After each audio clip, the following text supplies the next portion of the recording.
Hey, what's up? I'm Boots Riley, the writer and director of I Love Boosters.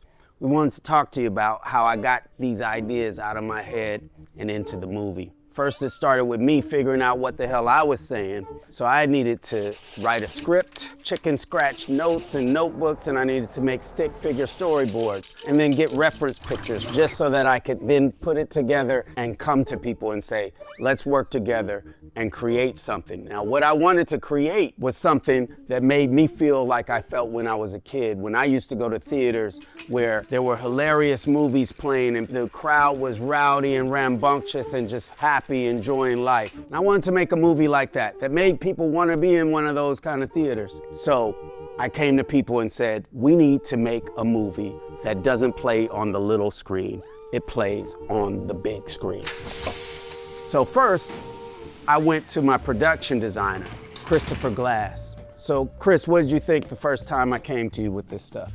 I thought you were nuts, actually, when you showed me your chicken scratch drawings and what you wanted to do, and you wanted to do miniatures and matte paintings and all kinds of traditional filmmaking techniques. And so we started trading references and looked at different textures that would be on the walls. Then you made these mock-ups that are pretty much what you see on screen, because I want to make an amusement park ride for y'all. Then we had to go get color. With Christopher Glass, what we talked about was practical effects and the need to have big, crazy sets that nobody had ever seen before. We also hit up Shirley Carrata, who did these amazing costumes. But the thing that we talked about we needed was big, bold color to get people into the theaters and see it on the big screen. So we got Natasha Braier, our cinematographer. What are you doing? I'm just trying to find new ways of bringing even more color to all the color that you're bringing with the guys.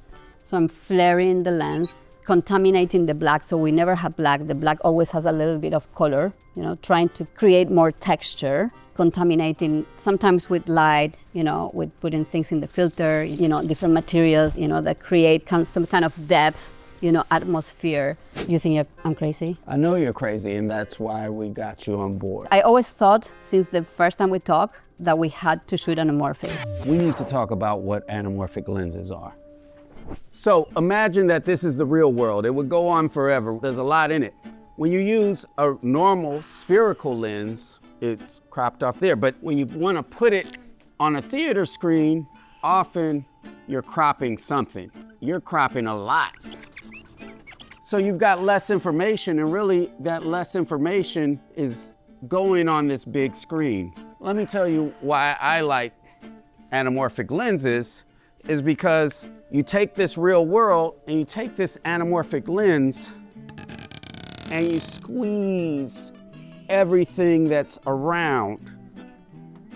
And you get something like this, which gets a lot more information in it than that. And then you unsqueeze it to where it's normal, but all of a sudden you've got all this beautiful production design in it. And when you watch it big, you're just getting bombarded with this beauty, this color, and these details. That's a short primer on anamorphic lenses. I love the anamorphics, but I also love to them up a little bit. Like, for example, I have my powders, my gels, and I like to paint a little bit on the edges, very, very subtle, right? Subtle, like, how about like that? Well, the heavy lifting is done by Dan Sasaki. He's actually building special lenses for us. So maybe you should go talk to him. All right.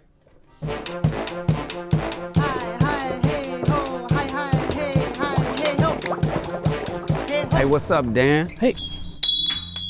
We were just telling everybody about the lenses you made for I Love Boosters. Yeah, Natasha came to us and gave us a few specifications of what you want, and she loves the pass. And from there, we built onto a more modern package so you can get better close focus, consistency between focal lengths, and a little bit more control between focal lengths. And something about the old lenses, to me, the faces feel different, warm. I don't know what, am I imagining that? No, that's exactly it. Nostalgia of the old lenses is that they're not mathematically perfect. So when you have a lens that's not mathematically perfect, you get flaws, but in those flaws, it looks and simulates more how we see the world. So basically our inspiration is we just drew lenses from our shelves, which come from the 1950s, because much of the glass we can't really get anymore. So we basically had to bend the law. Basically, he took old ass lenses and made special, amazing lenses for I Love boosters, and they're going to you, in your eyes, in the theater. So this is the Natasha prototype.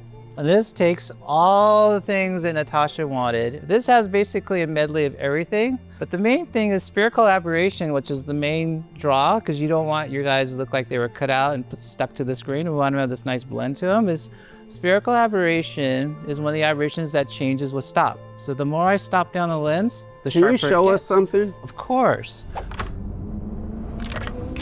What we had to do is find a way to bend the law of physics to give the illusion of spherical aberration through the entire aperture range. That makes it look organic and beautiful, like art. One of your favorite aberrations, Natasha, was the warmth that we get from thorium lead. We achieved this by using a modern glass which simulates the look of the isotope thorium. It's a warm yellow, like a warm hug. One of the key features of the lenses was field curvature and lateral color. It really accentuates this kind of volume of depth within the lens. By inducing a little bit of lateral color, we're enhancing the color component of the lenses to be a high performer in a theatrical experience. And that's why you gotta go see I Love boosters in movie theaters. You ain't gonna find no deals like this nowhere else. It's your booster. You stole all this shit. You stole every single piece of clothing from Christie's store in one swoop. It's the Velvet Gang, I know it. They've taken everything. It's a deflective one. It's your color. It's not turquoise, it's aquamarine. Yo. Who else wanna get on these good ass deals? Kill the man.